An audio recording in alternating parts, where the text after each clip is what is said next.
over there. Yeah. We're tanned on this one. Oh, there we go. It adjusted. Apple. That was too bad. We were kind of, Apple makes us tanned. yeah. Good morning, everybody. Thursday morning, it's 11 a.m. and here we are from Inspired Outcomes. We're in our office. And just so everyone knows, we're in our office, but we are self-isolated in our office. Whoops, I'm kicking stuff. Okay. We're the only ones, us and our children. Our little quarantine group are the only ones in here. But we have the benefit of having an office just a few feet from our house, really. And so we're able to say good morning to you from here. It's a quiet morning out there. It is. Wave at people coming in. Hi, Trish. Hi, Sonia. You can wave at them. So every day I want to start off with a review of how to manage emotional states. I think it's really, really important that, we have the capacity as human beings to manage our emotional states. And I'm a real fan of Lisa Feldman Barrett. This book here.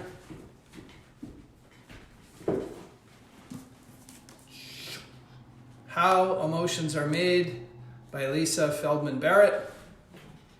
For everybody that's out there. In her book, she talks about our emotions as being a prediction. Our brain is predicting how we should respond when we encounter a stimulus. And that's a little bit different. Most people just say, well, I had to be angry. That person made me angry. So they're giving up control. They're giving up their emotional control. Hi, Trudy. Long time no see. We're giving up our emotional control. And Lisa Feldman Barrett says that your brain's actually predicting how you should respond. So if your brain's predicting how you should respond, that presupposes that we can impact the prediction. And if we can impact the prediction, how might we do that? Well, we can do it by learning new patterns. So the pattern that we've been sharing for 2 weeks, and I'm going to review here again, creates a new pattern of behavior. And if you do it often enough, your brain will then predict that you don't have to be in a negative emotional state. You can be in appropriate emotional states, but if it's inappropriate and unwarranted, then do this simple technique. And if you do it long enough, it'll become part of your brain's prediction that when you're in inappropriate emotions, your brain will say, hey, but we could do this, this, and this, and go to a positive emotional states. So here's the 3 steps. The 3 steps are super, super simple, super easy. And again, Tara and I have a link right at the top of our webpage. We really encourage you to go out and look at our webpage. It's brand new. And of course, it's www.inspiredoutcomes.ca. But right at the top of the page, there's a link to both Tara and I for a complimentary 30-minute session with either Tara or I. And had to resume recording with Tara and I. And so if you wanted to get into this deeper, you just go in there and you log on and you book a time, and either myself or Tara would go through these 3 steps. So the first step is to break the emotional state. Now we break the emotional state by getting the person to move into their visual quadrant, if you will, up here, and then do something active with their cognitive mind, their thinking mind. So they look up, they imagine their telephone number, your telephone number on a billboard, and see what colors your numbers are, what color the background is. I love the people who have black on white. That's monochrome, that's unique. And then once you see your telephone number there, you read it backwards. And that engages parts of your brains that is almost impossible to be in a negative emotional state. So that's the first step. Now that you've broken the old emotional state, the inappropriate or unwarranted negative emotions, then you stay looking up and you go into what is called peripheral vision. In NLP, we also call it the learning state. For those of you who go on to be NLP trainers, we call it the training state. It's a very neutral emotional state. So looking up at a spot and keeping your head and eyes steady, focused on the spot. Tara uses her hands. See how much you can see to the left and right without moving your head. With keeping your head and eyes steady, see how much you can see to the left and right and up and down. And as you sit staring at the spot, start to notice all the sounds around you. Behind you, in front of you, to the left, to the right. We hear cars going by. And as you see and hear everything in the moment, and start to notice your feelings. Feel the fabric of your clothing on your body. Feel the room temperature.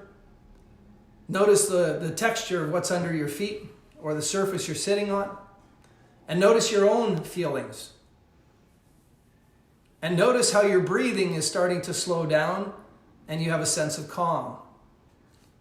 Now, this method of getting into deep peripheral vision, seeing, hearing, and feeling everything in the moment, subscribes exactly to Eckhart Tolle's work on the power of now, being in the moment. And he challenges people to see how long you can sit in the now without having a thought. A thought being, I wonder, or why, or how. And sit there, and now you're calm. And then the third step is to access your positive emotional states by using your resource anchor. So I'm not going to go into a resource anchor deeply here today, but if anybody wants to know how to install and access positive emotional states on demand, book a 30-minute session with either Tara and I, and we'll do all 3 steps with you online. The fourth thing that's really, really powerful, especially in this time with viruses around, is to engage in some form of technique that motivates or stimulates your immune system. And I'm recommending here, my favorite is Wim Hof's breathing method and his exposure to cold exposure therapy. It's well documented. It has some research. It's gaining more momentum. So just go to Wim Hof, WIMHOF. And on YouTube, there's an 11-minute meditative breathing. It's a beautiful thing to do daily. And it's demonstrated to help you ignite your immune system. I think it's a really powerful thing to do. Given that we're quarantined, we have the time. And it helps calming, and it helps your immune system. So there, and I'll review that every day with every time we do this. So what are we going to talk about today? Okay, so today we are going to address inner conflict. So I don't have it. So all of us walking around are likely familiar with the feeling of being pulled in 2 different directions. It's as if you have 2 parts of you. We have really, really common experiences of this. Things like, part of me wants to go out to this social event, and part of me really wants to stay home and sit on the couch. Right? So it's as if there's 2 parts of yourself, both of which are really representative of who you are. It's the real you, it's you with your full access to your person and your personality and everything else who wants to go out and socialize. But it's also very much you and your full self in many ways that wants to stay home and sit on the couch.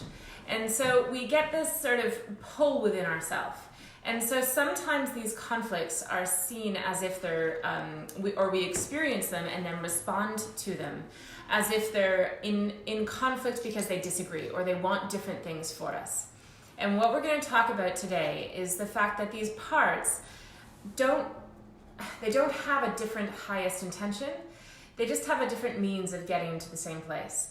And so what we want to bring attention to within yourself is that you likely spend a lot of your energy trying to work out these inner conflicts that you may be approaching the wrong way. You may be approaching it. It's commonly experienced. And some people already have their finger on this and have sort of figured it out. But we run into most people in our practice who don't even recognize that they're spending so much energy trying to either silence one part and get the other part to show up and take more space, or they're actually berating one part, right? So if there's a part of me that's afraid, I might want to my ambition is to audition for this play or something. And, there's a part of me that is so excited and knows I can do it and believes in my own talent and whatever. And then there's this other part of me that's scared shitless, right? It's terrified of doing it. And so what would happen accidentally and by default for a lot of people is that they would try and squash that fear, right? And no part of you wants to be put to the margins. No part of you wants to be put down. Every part thinks it's serving you. And it's part of a greater whole. So by just trying to push it to the margins causes more conflict. Yeah. And so what we're going to do today is we're going to talk about it a little bit and just give you some really interesting insight on how this may be happening for you right now in this situation. And of course in your life beyond this situation. But we also have really, really practical tools, really powerful tools that allow for you to be able to approach differently whenever you recognize that you're dealing with an inner conflict. So hang on for that. We're going to do a little demo of it at the end. Yeah. Could I give an example, a powerful example of parts? If you ever wonder if you have parts conflicts, and all of us do, so I'm just going to tell you right now you have a parts conflict over something.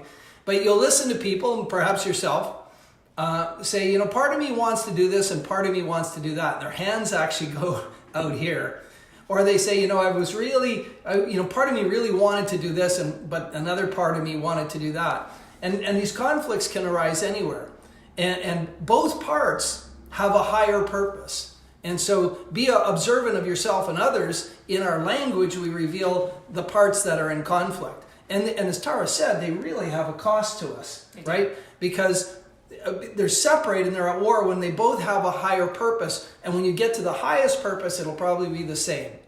So what tends to happen is that I get one of my pet peeves. Those of you that have worked with me and my friends know this. It's a great pet peeve of mine where we listen to, sort of motivational speakers or some people who have a school of thought where you'll hear them say things like, you need to conquer your fear. You need to reject that sense of doubt within yourself. You have to just ignore that negative voice or, ignore the critical voice that's causing you to not believe in yourself or something. All those processes are conscious mind process. They want you to think through the problem, but the conflict is in your unconscious mind. And so what's ultimately happening if you're successful in doing that? So I'll tell you, most of all, we're not successful in doing that, No. which makes us then feel bad because we feel like we should.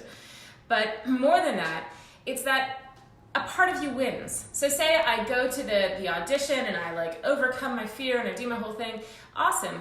A big part of me wins and we can celebrate and do all that stuff. But in doing so, another part of me, a part that is very much me, has just been stashed away or ignored or dismissed or belittled, or we've done something with it to take this part that is still also very much of ourselves, that loves us and wants for our well-being just as much as any other part of us, and we've just crushed it in order to have this conquering, win. And so we work in a school, both Tad James and the Andreas School, two NLP schools that Alan and I are really familiar with and have studied a lot with and respect a lot, have come up with two brilliant tools. One is Tad James Parts Integration, which we teach all of our practitioners. We can't teach you that one here today because you need to be doing it with a practitioner. But it is one-on-one. It is. I will tell you that even physical manifestations. So in that example I just gave, every time you have a negative emotion, particularly fear, but any negative emotion, it's as if a part of you is saying, hey, I need you to pay attention to me. I need you to pay attention. And what happens is that sometimes if we don't pay attention, it'll find a different way, right? So we say I'm going to ignore that feeling, I'm going to overcome it or whatever. And then it goes, okay, well, I'm not being heard this way. So now I'm going to have to ramp up and become massive anxiety, such anxiety that this person can't ignore me. And so now this part that was just saying, hey, pay attention, has become this giant anxious monster. And you know what happens very often in our society anyway, in our culture? You find a pharmaceutical, right? You go to your doctor, you have anxiety, now you get a pill that actually shuts down this whole process. And so the anxiety, this part of you that is just trying to get your attention, to get you to pay attention to something important, now it can't even show up the way that it was trying to. Yes. And it's going to find another way. It's going to find some other way. And in the worst case scenarios, it can show up as an illness. I have never, and I don't think Alan has either, met a migraine that we haven't been able to work out by dealing with the parts. The part of you that actually manifests to create a migraine is in conflict with another part. And in our experience, I'm not saying that every single migraine out there, of course there's medical conditions and everything else. However, in our experience, we have always been able to identify parts and be able to resolve even those physical things. I think it's really important to note that parts are learned. When you came out of the womb, you didn't have two parts in conflict. You didn't have part of you that wanted to go left and part of you wanted to go right. Those parts didn't exist. They were learned behaviors. Tara brings up a good point, migraines. Those of you who know me on this podcast or webinar, whatever we're doing, know that for a big chunk of my life, first 35 years, I had what would be considered debilitating migraines. Migraines that would put me in bed for 18 to 24 hours, violently sick. And in 1990, when I studied NLP for the first time, I asked the instructor, can NLP help migraines? And she was clear, and I'm clear, and Tara's clear as well. If it's a learned behavior, NLP can help, because what is learned can be unlearned and new learnings put instead. So we got to the point in the training. I was on a 14-day training back in 1990 where the instructor said, Alan, today's the day where I'm going to teach the technique that if it's a learned behavior will help you overcome your migraines. And I did that technique with a partner. That's how we teach NLP. We teach what it is we want to teach. We teach how to do it, and then we pair people up and they go do the technique with each other.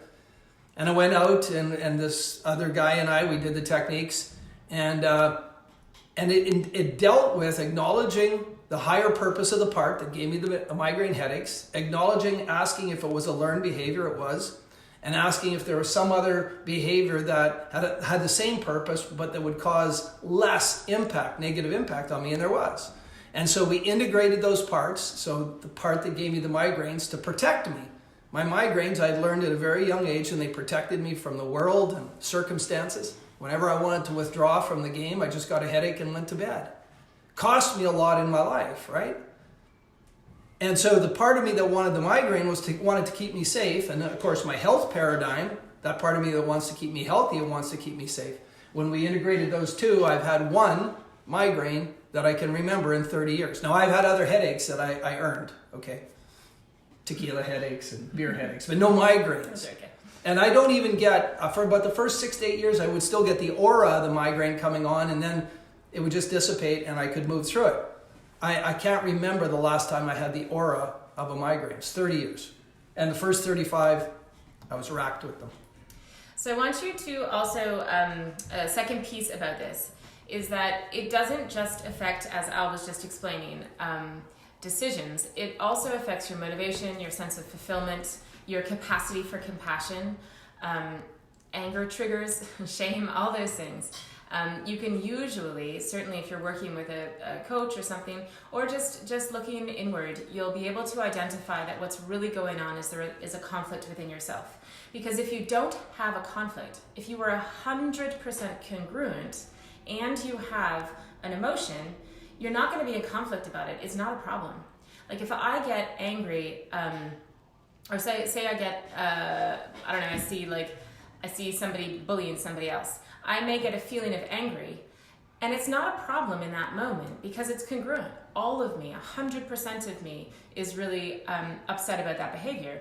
That's going to allow me to have a productive response, right? So maybe I then, because it's congruent, this anger within me is congruent. It's not a part of me. I don't have a part of me saying, hey man, I don't know, maybe I should, be compassionate, or maybe I should be blah, blah, blah. I just have a really congruent sense that that's not right, and it allows me to respond appropriately. So I may walk over and say, hey man, lay off that kid or whatever, but I'm going to have a congruent response. It's not going to be a problem.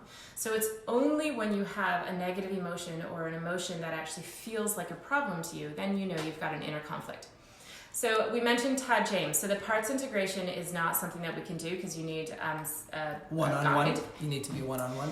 But there's another amazing technique that we found that is very, very similar, deals with the same type of inner conflict, and it was developed by Connie Ray Andreas, and it's called a core transformation. And this is a powerful technique to be able to deal with one part on its own. And this is something that I use on myself. I use it with my clients, of course, but I use this one on myself day in and day out. It's probably singularly the most powerful tool I've been able to use to be able to get resolution so that I don't have these conflicts. And what that does is it frees you from the energy that you are unknowingly spending on conflict. So it is draining, energetically draining, when you have a conflict running in the background in your unconscious mind. Metaphorically, it's like having a virus in your computer, or two parts of your computer competing for the CPU. It's draining. It doesn't work well. So I want to give you one more quick example just so you understand how this works out, because it can be difficult when you feel as though these parts are truly in conflict.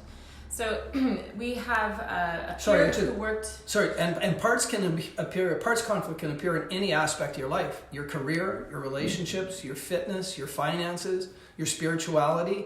Any aspect of your life, parts conflicts can emerge. And there is some spillover between parts of your life, but they can emerge with great specificity in an area of your life.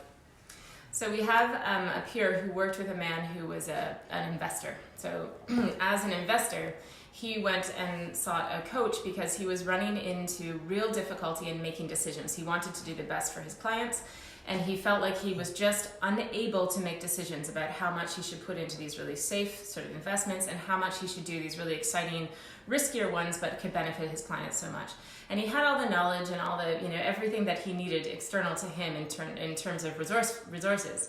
This is an important point. The system was all in place for him to make the good decision. He was smart enough, he knew enough, experienced enough. What was stopping him from making the decision was inside of him, a parts conflict inside of him. It wasn't external to him. He had all the external resources he needed. The conflict was in him. So you can all relate to this, where you have what you need, you just have a feeling inside of yourself that is unwelcome, that isn't helping. And in this guy's case, it was really stopping him, debilitating him. Once he did the parts conflict, so there was a part of him that really wanted to stay safe, a part of him that really wanted to be really risky. When he took those two parts and integrated them, it wasn't as though he became one or the other. It wasn't like, that didn't allow for him to realize that he was going to become, A or B. What happened for him is that because the parts integrated, because he listened and paid attention, rather than trying to stifle one, he asked the parts, as you're going to see in a moment, what they both needed, what they were both after. And when they got to their highest purpose, both of those parts wanted the same thing. And so what that allowed him to do, the way it worked out practically in his life, is that he was able to move into a situation and say, okay, you know what? We're going to invest, 70% of this here and 30% of this here. And when he went to bed at night, he was congruent. He was at peace with that decision. So these parts still had different outcomes, right? One still really wanted to do that risk thing and the safe thing, but they could work together. And so that's what we're going for. So I would encourage you all right now to just think about this current situation you're in. And sorry, when those two parts come together, we call that wholeness. And everything we do in our practice should create wholeness. When the two parts come together, you now have more choice, because you're not dealing with the conflict. The two parts are congruent with each other, and that gives us the choice of doing either or anything in between. So every intervention should create wholeness and choice. So if we're dealing with fear, dealing with the conflict, the part of you that feels fear and the part of you that feels something else, a different response, it's going to be different for everyone in every situation. What you'll find is that if it is an appropriate and warranted fear, you're still going to experience it. You're just not going to feel conflict about it. So you'll still be able to take action. Yes. You'll still be able to say, okay, this situation isn't safe for me to be in, or there's some danger here I need to be aware of, and take the necessary precautions. You're just also, if there's a part of you that does want to jump out of the plane and go skydiving or whatever, you're going to be able to acknowledge that fear, recognize it, understand it, listen to it, and it's working in tandem as a team with the part of you that wants to feel that freedom and everything else, okay? So let's show you how to do this. So this is a very, very cool technique Sam has put, I believe, in the comments, or somewhere accessible to you guys. We'll make sure you can get it. A PDF that will actually that you can print out or have with you, so you could do this yourself as well, okay? So I would encourage you just to watch, and you will be able to replicate it later with the material we give you. Yeah, and if you want to deal with an issue that you have going on right now, do it live with Tara. She walks you through it right now, and then you'll have the PDF after, and you can read it, and it'll make sense, and you can start practicing doing it with yourself. Okay, cool. All right, so everyone, I'll give you a moment, a couple of seconds here, just to think about a situation associated, you might as well use one associated with your current situation right now. COVID-19. Yeah, quarantine, your finances, your health, your whatever it is that is causing you to feel anguish. And if you are anguished about it, I guarantee there is a conflict. And part of you wants to do something, part of you wants to do something else. So find that situation. Notice that you have an unwelcome part of you that's causing you grief. And whatever that feeling is, so I'm going to use a feeling I have.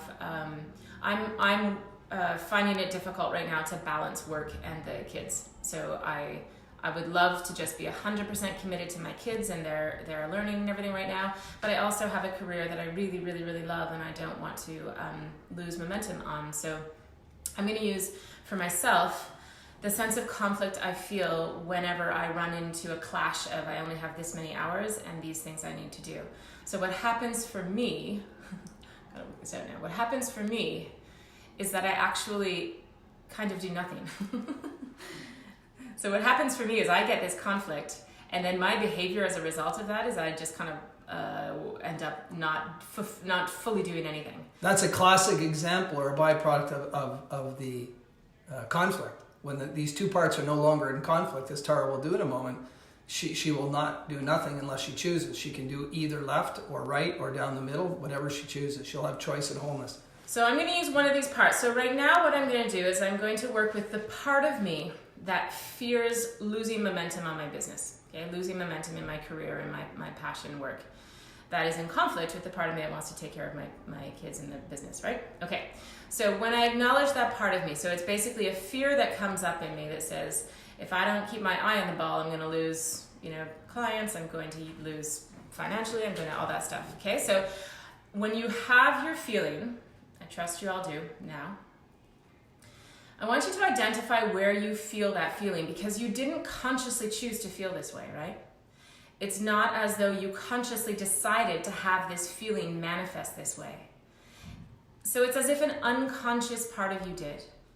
And I want you to notice right now where you experience this unconscious part of you most strongly. You're likely going to feel it somewhere in your body. I can feel it right here. It's like in my, whatever that is, your like solar plexus or something there. Just below your and breast. It kind of runs up like right into my forehead. It's almost like an electric kind of like line, and it makes me a little dizzy and a little off balance, but it's like sparky and electric. Like that's how I experience it. So however you experience it, you may feel it in your body, your chest, your head, somehow around you. Some people feel it in their legs or their arms. So just notice how you experience that feeling. And I want you, if it's comfortable for you, and if you can, just kind of rest your hand where you experience it. And then right now you're going to feel a sense of gratitude, a welcoming, because you can be absolutely certain that this part carries a positive intention for you. So you're going to take this opportunity to kind of say thank you and be grateful to this part for being there. It's so important to do this, to acknowledge the part has a higher purpose, to accept and embrace it. And now you're going to let this part know that you're listening. You're paying attention, and you want to pay attention and hear what its needs are. And so you're going to ask the question to this part within you, what do you want? And take the first word that comes up into your mind from your unconscious mind. Just accept it. So the very first word that came into my mind when I asked this part, what do you want? It said safety. And so when I say acknowledge that, I thank the part for letting me know what it wants. Thank the part for helping you have safety, Tara. And then I'm going to say to the part, okay, well, if you had safety, if I have safety wholly and completely, what is it that I want through having safety that's even more important, that I want even more? And take the next word that comes up absolutely the way it comes. What word came up for you, Tara? The word that came up for me was free. So Tara, thank the part for helping you be free.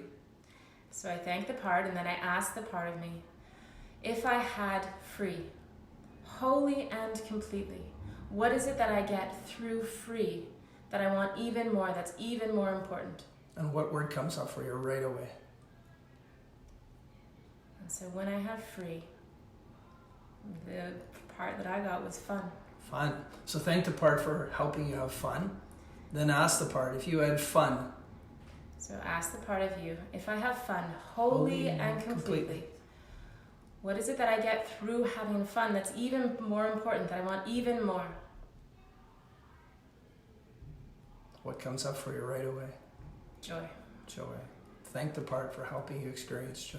And then ask this part, when I have joy wholly and completely, what is it that I get through having joy that's even more important? What comes up now? Peace. There's a peaceful joy. To me, it's this sense of peaceful joy that I get. And so I'm going to thank the part and then say to this part, when I have that peaceful joy within me, what is it that I get through having that that's even more important, that I need even more? And there's nothing there. That's it. For me, that's it. It's this deep core sense of like a peaceful joy. And so what I'm going to do right now, you may need to keep going. So if you're doing this yourself, you may not need to keep going up the chain, as we call it. But when you get to this place, or you may have already gotten there before this, but you're going to reach a place where you just kind of feel this sense of like, no, that's it. That's it. That's the feeling that I am seeking. It's going to be a core state. It's going to be something like joy or peace or love or connection or oneness. It may be just okayness or just being. It's going to be something that is entirely and wholly within yourself. It won't involve anyone outside of yourself or anything outside of yourself. And what you're going to do, you can even write these words down. This is not a fragile technique. If your kids interrupt you midway through, don't worry about it. Just come back to where you left off. You can write down the words as you go. That's fine. So for me, what I would say is when I get here, a sense of joy and peace. The truth is, of course, that this part, I thank this part for letting me know what it is that it really truly wants. And a core state, like a peaceful joy, it's not something that I can earn. It's not something that I get through anything or anyone outside of myself. This is something that just is within me already, and I just step into it. I can just step into this and have it. The best way to experience a core state is just to step into it and have it now. And so I notice now, and you'll have directions to do this. So I say to myself, okay, when I have this joyful peace within me, do I need to seek and look for a sense of joy, or will I already have it? And the truth is, of course, I'll already have it.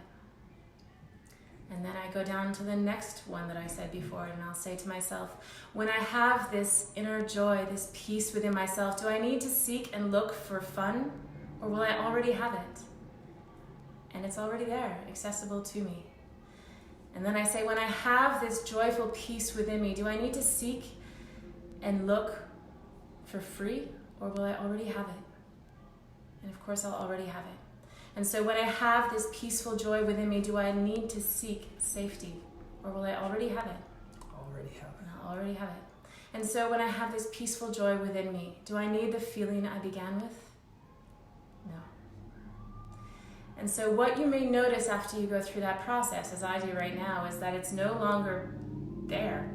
The part that was under her hand is no longer there. The line with the tingly energy is dissipated. It's gone.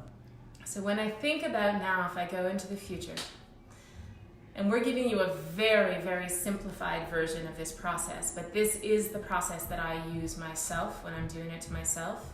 It's much more sort of complex if you do it with a guide. But what it allows me to do now is, as I go into the future and I imagine a situation where I might have had that part of me responding to the situation in the way that it was, what I'll notice now is if I just make a decision and step into that sense that is always there, that accessible core state of just a joyful peace, that the conflict doesn't really have a lot of energy around it anymore, right? I just need to spend an hour here and an hour there. I just need to make a decision about how to spend time, right? And if I do that in a peaceful way, I can feel whole. I can feel, it's so clear to me right now how much more I would actually get done in both areas, in both sides. Those of you who were watching this as Tara did it, you actually saw a change on her face. You actually saw her facial features change, which was quite profound. The act of going out into the future, as Tara described. So if you've just done this with Tara as she walked through it, if you close your eyes and just float out into the future to some time that you would have normally had anguish, as Tara said, an unspecified time, and notice how you react okay in the future. Mm-hmm. And look at her face right now, lighting up. And the more times you go out in the future and just notice how you react calmly with choice and wholeness, you're now giving your brain a new prediction, because the parts are no longer in conflict. That part that was conflicted is no longer. This is brilliant. Totally worked. That's beautiful. Beautiful. Hey, Cheryl. So like I said, you guys have, we will make sure one way or the other, if it's not there already, it will be there shortly within the next half hour or so. You can just come back to the replay of this live if you're on Facebook in both mine and Alan's, and we'll make sure that it's there for you. And for anybody who wants any information from any of these sessions, and if you want to get the PDF, email admin, ADMIN, at inspiredoutcomes.ca, and Sam will respond to you right away with the information you need. All right? So Sam on the Zoom, she just posted it, admin at inspiredoutcomes.ca. Cool. So guys, the final note here, just be gentle with yourselves. Anytime you notice a conflict, if you can stop yourself from doing anything that is going to create more conflict and instead embrace it, bring it in, recognize and believe fully and completely that these parts both hold a positive intention for you. You just need to pay attention and send us any feedback that comes from it. We hope you have a wonderful, wonderful day. We appreciate you guys joining us every day at 11. Thank you so much. We'll see you tomorrow.